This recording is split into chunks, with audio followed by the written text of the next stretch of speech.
হাসিলের টাকা কোনো কারণে না দিতে পারলে কি কোরবানি হবে না? ভুলে মিস হলে করণীয় কি? হাসিলের টাকা যদি না দেওয়া হয় তাহলে সেটা বাজার কর্তৃপক্ষের হক নষ্ট হয়। কারণ বাজার যারা ম্যানেজ করে এটা তাদের হক। তারা যেহেতু বাজার ম্যানেজ করে তাদের খরচ খরচা উঠায় ইত্যাদি। তো যার কারণে এই হাসিলের টাকা যদি আপনি না দেন তাহলে তাদের হক নষ্ট করলেন, আপনি গুনাহগার হলেন। আর এর কারণে কোরবানি হওয়া না হওয়ার কোনো সম্পর্ক এর সাথে নেই। যার কারণে এর কারণে কোরবানি হবে না, ব্যাপারটা সেরকম না। কোরবানি হয়ে যাবে ইনশাআল্লাহ তাআলা যদি আপনার অন্য সব ঠিক থাকে। আর ইচ্ছাকৃত যদি এরকম আপনি করে থাকেন তাহলে সেটা তো খুব জঘন্য গুনাহের কথা হবে, প্রতারণা হবে, যেটা একজন ঈমানদারের জন্য করা উচিত নয়। কোনো বাজারে যখন আপনি কেনাকাটা করতে যাবেন গরু বা ছাগল, তাহলে সে বাজারের যে হাসিল সেটা আপনার দেওয়ার চেষ্টা করা উচিত। তবে ভুলে মিস হয়ে গেছে সেটা যদি হয় তাহলে সেটা ভুলটাকে কারেকশন করার সুযোগ আছে, সেখানে গিয়ে পুরনো আপনি এটা দিতে পারেন। কোরবানি পশু জবের সময় কোরবানির দাতার উপস্থিত থাকা শর্ত কিনা? আসন্ন ফাউন্ডেশন অন্যের কোরবানি বাস্তবায়ন করে থাকে, এক্ষেত্রে কোরবানির দাতা তো উপস্থিত থাকে না, এই কোরবানি কবুল হবে কিনা? কোরবানি পশু নিজে হাতে জবে করতে পারলে সেটা উত্তম। নিজে হাতে জবে করতে না পারলে বা করতে না চাইলে সেক্ষেত্রে অন্য কাউকে দিয়ে জবে করলেও হয়ে যাবে। বাংলাদেশের প্রেক্ষাপটে বেশিরভাগ মানুষের নিজের পশুর কোরবানি নিজে জবে করেন না, করতে পারেন না, অভ্যাস নেই বা জানাশোনা নেই বা নানা কারণে করা হয়ে ওঠে না। কিন্তু করতে পারলে এটা উত্তম, কারণ এর মধ্যে এক ধরনের ত্যাগ আছে, এক ধরনের কষ্ট আছে এবং কোরবানির যে উদ্দেশ্য সেটা কিছুটা হলেও সাধিত হয়। তবে যদি না করতে পারেন কোনো অসুবিধা অন্য মাধ্যমে করাতে। নবী করিম সাল্লাল্লাহু আলাইহি সাল্লাম তিনি অনেকগুলো পশু কোরবানি করেছেন হজের সময় এবং সেগুলো কিছু তিনি করার পর বাকিগুলো আলী রাদিয়াল্লাহু আনহুকে দায়িত্ব দিয়েছেন, তার মাধ্যমে তিনি করিয়েছেন। অতএব অন্য কারোর মাধ্যমে কোরবানি করাতে সমস্যা নেই। আর অন্য কারোর মাধ্যমে কোরবানি করার সময় নিজে দাঁড়িয়ে থাকতে পারলে বা উপস্থিত থাকতে পারলে ভালো, যদি পুরুষ হন, বিশেষ করে পুরুষরা সেখানে থাকতে পারেন তো থাকতে পারলে এটা ভালো। কিন্তু এটা জরুরি না, এর উপরে কোরবানি কবুল হওয়া না হওয়া নির্ভর করে না। এটা আর্থিক ইবাদত হওয়ার কারণে এটা প্রতিনিধির মাধ্যমে সারা বিশ্বের সমস্ত উলামা ইকরামের মতেই কিন্তু সেটি করা যায়। বিধায় কোরবানি আপনি কোনো প্রতিষ্ঠানকে, কোনো ব্যক্তিকে, কোনো পরিবারকে, একটা গরিব পরিবারকে একটা ছাগল কিনে দিলে আপনার তরফ থেকে যে তোমরা এটা জবাই করে খেয়ে নিও, আমার তরফ থেকে কোরবানি এটি, তাহলে সেক্ষেত্রে সেটি কিন্তু জায়েজ আছে। কোরবানির পশুর সাথে সেলফি তুললে কি রিয়া হবে?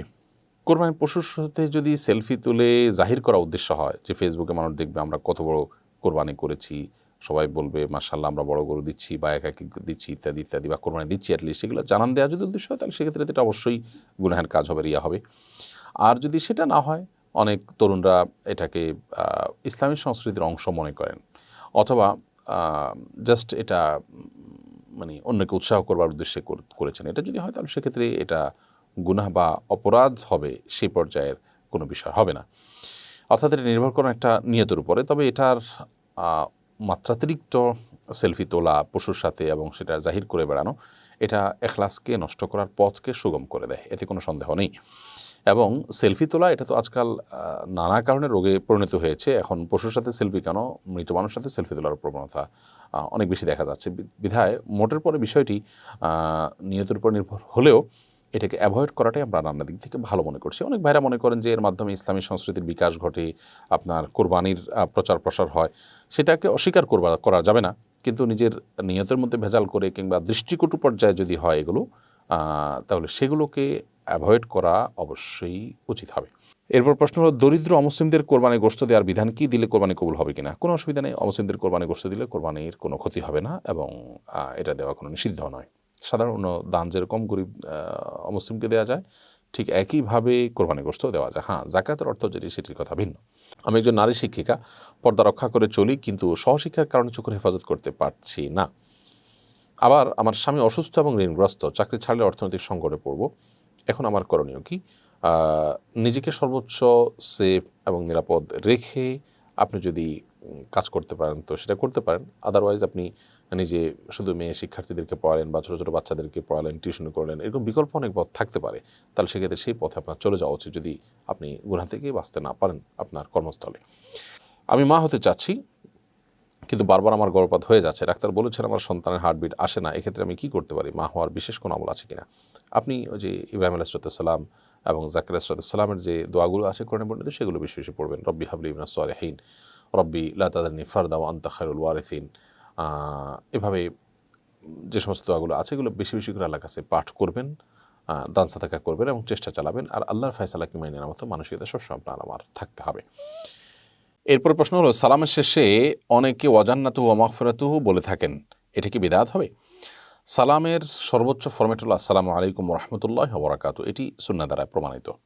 ওয়াজান্নাতু মাগফিরাতুহু এগুলো সুন্নাহ দ্বারা প্রমাণিত নয়।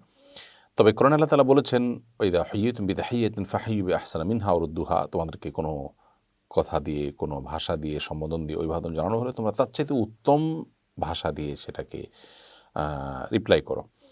তো কেউ আসসালামু আলাইকুম বলে আপনি ওরহমতুল্লাহ বলবেন। কেউ যদি আসসালামু আলাইকুম রহমতুল্লাহ ওবরাকাতু বলে, তো অনেক ওলামা ইকরাম বলেন আপনি ওয়াজান্নাতু মাগফিরাত ইত্যাদি বলবেন।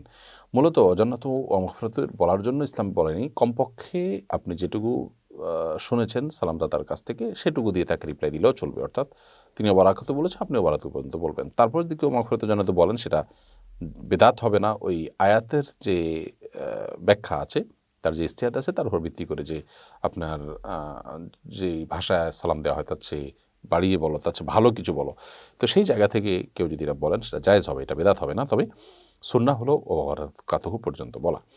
স্ত্রীর উপর ওয়াজিব কোরবানির স্বামী আদায় করলে কি যথেষ্ট হবে? স্ত্রীর উপরে যে কোরবানি বর্তায় সেটা যদি স্বামী আদায় করে দেন তাহলে অবশ্যই যথেষ্ট হবে। স্ত্রীকে জানিয়ে দিবেন যে তোমার পক্ষ থেকে আমি আদায় করছি, তাহলে সেটা তার পক্ষ থেকে আদায় হয়ে যাবে। আর্থিকভাবে তো একজন আরেকজনের তরফ থেকে করে দিতে পারেন।